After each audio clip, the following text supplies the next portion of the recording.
Hi guys! No vídeo de hoje nós vamos falar sobre os condicionais, conditionals, que são frases que estão relacionadas entre si por uma questão de condição. Se algo acontecer, uma coisa acontecerá ou não acontecerá. E elas são ligadas por uma conjunção que dá essa noção de condição. Costuma ser a conjunção if que faz esse papel, if, se.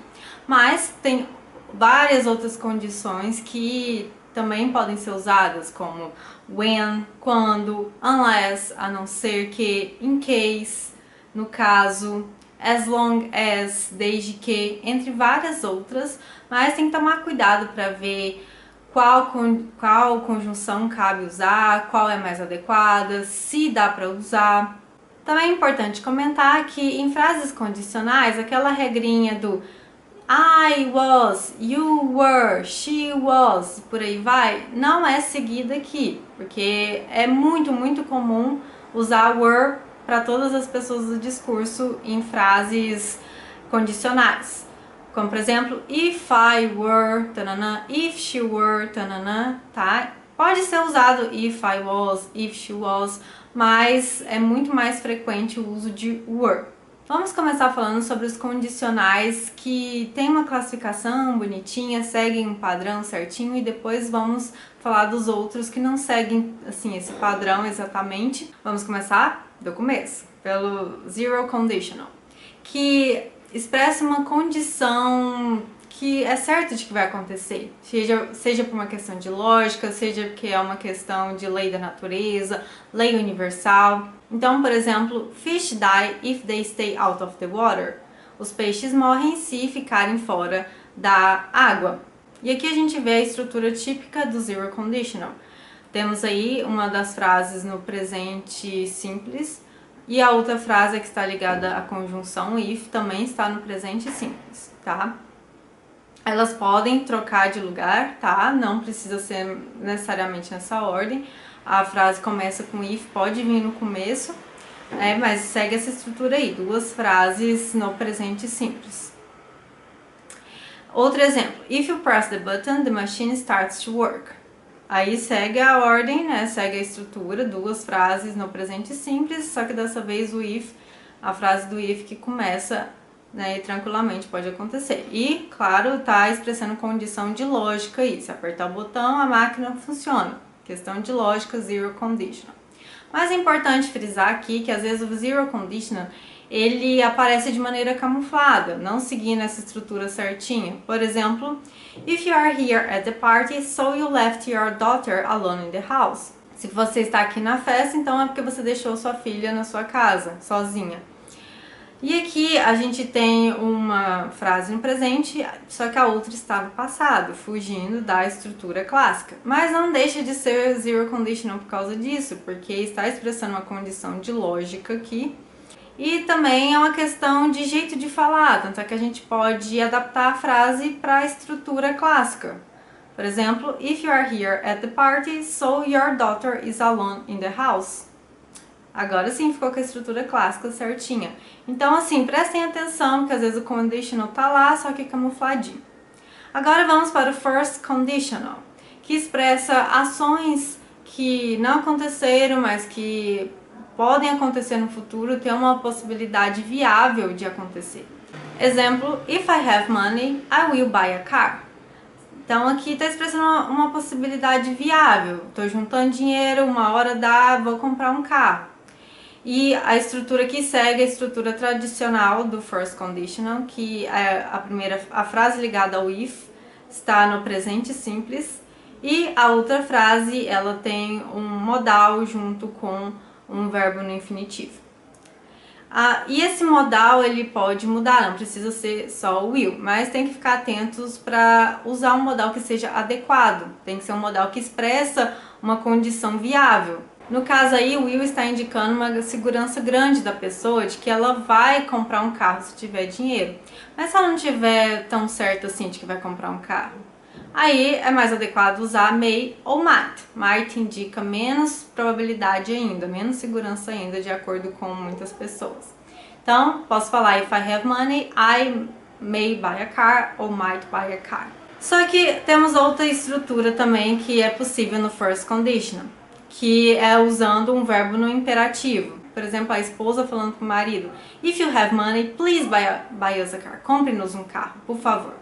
Aqui temos a construção com a frase if, normal, no presente simples, mas a outra tem o verbo no imperativo, buy, compre, que é possível também. Mas também temos frases que fogem ainda mais à regra tradicional. Por exemplo, podemos usar modal na frase que vem com a conjunção. É possível. Adaptando a frase que eu disse, posso falar: If you can gather enough money, please buy us a car. Se você consegue juntar dinheiro suficiente, por favor, compre-nos um carro. Tudo certo, não vai deixar de ser first conditional por causa disso. Que nem eu disse, o condicional está ali muitas vezes, só está camuflado. E agora vamos para o second conditional, que fala de situações improváveis, hipotéticas, imaginárias. Por exemplo, if I won the lottery, I would buy a car. Aqui é uma situação muito hipotética, muito distante, porque é muito difícil ganhar a loteria. Temos aí a estrutura típica do second condition, que é a frase que vem com o if no passado, I won, que dá a ideia de distanciamento, algo hipotético, por isso que fica no passado. E a outra frase tem o modal mais o verbo no infinitivo. Só que os modais aqui, em sua grande maioria, não são os mesmos usados para o first conditional, tá? Porque will, por exemplo, expressa muita segurança, é algo a ser usado para possibilidades mais viáveis.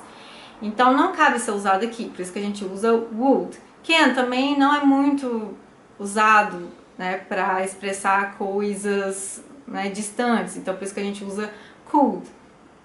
May também não é tão adequado assim, por isso que é mais preferível usar might, tá? Então esses aí são os mais utilizados em second conditionals.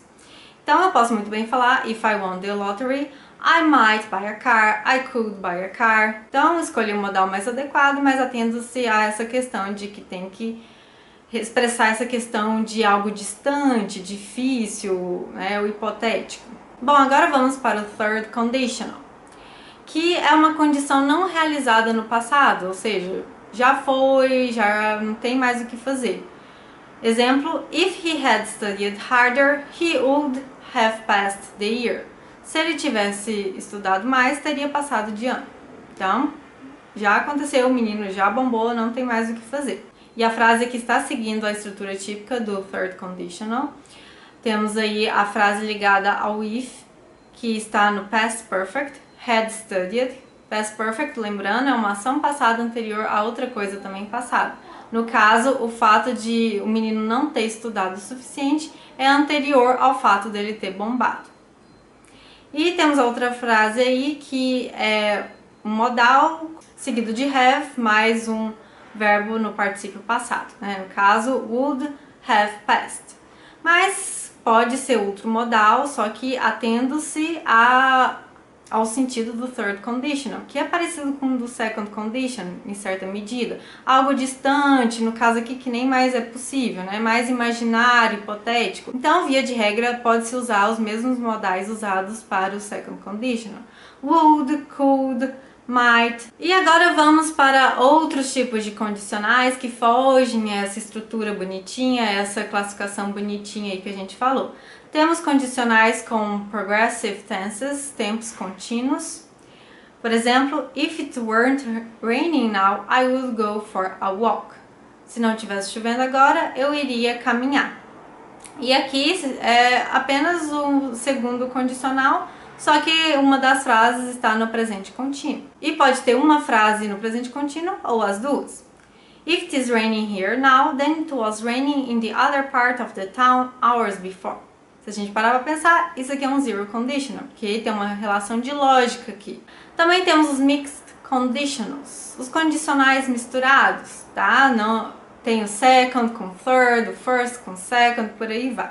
Exemplo: If Paul lied, he must be punished. Se o Paul estiver mentindo, dá uma ideia de que provavelmente não está mentindo.